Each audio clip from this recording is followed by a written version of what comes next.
नमस्कार दोस्तों। क्या पश्चिमी बंगाल में ममता बनर्जी के राज का सूर्यास्त होने वाला है? क्या ममता बनर्जी अपने ही बुने हुए कानूनी चक्रव्यूह में ऐसी फंसी है कि अब दिल्ली का चाबुक चलने वाला है? आज बंगाल से जो खबर आ रही है उसने न सिर्फ टीएमसी के दफ्तरों में बल्कि पूरे देश की राजनीति में हड़कंप मचा दिया है। सुप्रीम कोर्ट की सख्त टिप्पणी और संवैधानिक संकट के बीच अब एक ही नाम गूंज रहा है, राष्ट्रपति शासन। आखिर क्यों कहा जा रहा है कि 7 मई के बाद ममता बनर्जी मुख्यमंत्री नहीं रहेगी? क्यों बंगाल की सड़कों पर राष्ट्रपति की कार्रवाई की चर्चा से खलबली मची है?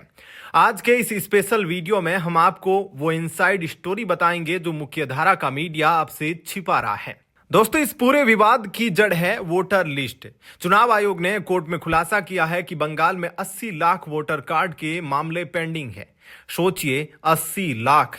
आरोप है कि ममता सरकार के अधिकारी इन मामलों को लटका रहे थे ताकि चुनाव में अपने हिसाब से हेरफेर की जा सके। लेकिन सुप्रीम कोर्ट ने इस बार ऐसा हंटर चलाया कि सब दंग रह गए। कोर्ट ने साफ कह दिया कि अगर बंगाल के अधिकारियों से काम नहीं हो रहा तो हम झारखंड और ओडिशा के जजों को बुलाएंगे। यह ममता बनर्जी के लिए सबसे बड़ी हार है। उनके ही प्रशासन पर देश की सबसे बड़ी अदालत का भरोसा नहीं रहा। जैसे ही जजों की अदला बदली की बात आई, बंगाल के गलियारों में खलबली मच गई कि अब धांधली की दुकान बंद होने वाली है। अब समझिए असली खेल। किसी भी राज्य की विधानसभा का कार्यकाल 5 साल का होता है। बंगाल विधानसभा का कार्यकाल 7 मई को खत्म हो रहा है। नियम बहुत सीधा है, 7 मई तक या तो नई सरकार बन जाए या फिर वहां राष्ट्रपति शासन लगा दिया जाए। 2021 में इसी समय तक के चुनाव की घोषणा हो चुकी थी, लेकिन इस बार अभी तक काम शुरू भी नहीं हुआ है।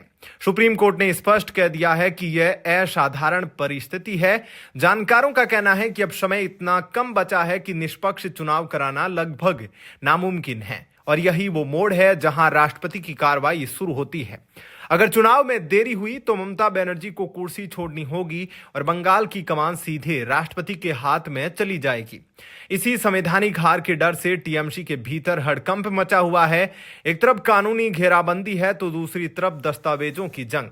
जो लोग कल तक नारे लगाते थे कि कागज नहीं दिखाएंगे, आज वो मैरिज रजिस्ट्रेशन दफ्तरों के बाहर कतारों में खड़े हैं। आंकड़े हैरान करने वाले हैं। मुस्लिम समुदाय में रिकॉर्ड तोड़ शादियां रजिस्टर हो रही है ताकि नागरिकता के पुख्ता सबूत जुटाए जा सके। इतना ही नहीं, सुप्रीम कोर्ट ने फर्जीवाड़े का रास्ता बंद करते हुए आदेश दिया है कि सिर्फ 10वीं का एडमिट कार्ड नागरिकता का पहचान का अकेला सबूत नहीं होगा, इसके साथ आपको पासिंग सर्टिफिकेट भी देना होगा। इस एक फैसले ने उन लाखों फर्जी वोटरों की नींद उड़ा दी है जो अवैध तरीके से लिस्ट में शामिल होना चाहते थे। जब सत्ता हाथ से फिसलती दिखती है तो इंसान कुछ भी करता है। ममता बनर्जी अब बीजेपी के गढ़ उत्तर बंगाल में सेंध लगाने के लिए भाजपा सांसद नगन राय को बंग विभूषण दे रही है। राजवंशी समुदाय जिसका 25 से 30 सीटों पर प्रभाव है, उन्हें रिझाने की ये आखिरी कोशिश है। लेकिन सवाल वही है, क्या जनता इस पॉलिटिकल स्टंट को नहीं समझती? एक तरफ आपके ऊपर कोर्ट का बुलडोजर चल रहा है और दूसरी तरफ आप सम्मान बांट रही है। दोस्तों, पश्चिमी बंगाल आज एक ऐसे चौराहे पर खड़ा है जहां एक तरफ ममता का 15 साल का राज है और दूसरी तरफ राष्ट्रपति शासन की आहट। हाईकोर्ट ने भी अल्टीमेटम दिया है कि अगर राज्य सरकार ने अवैध निर्माण और माइनिंग नहीं रोकी तो केंद्रीय बल बुलाकर बुलडोजर चलवाया जाएगा।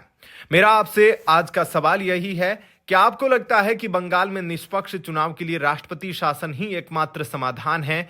क्या ममता बनर्जी का खेल अब वाकई खत्म हो चुका है? अपनी राय कमेंट बॉक्स में जरूर लिखें। इस वीडियो को ज्यादा से ज्यादा शेयर करें ताकि बंगाल का सच हर घर तक पहुंचे। चैनल को सब्सक्राइब करना न भूलें। धन्यवाद।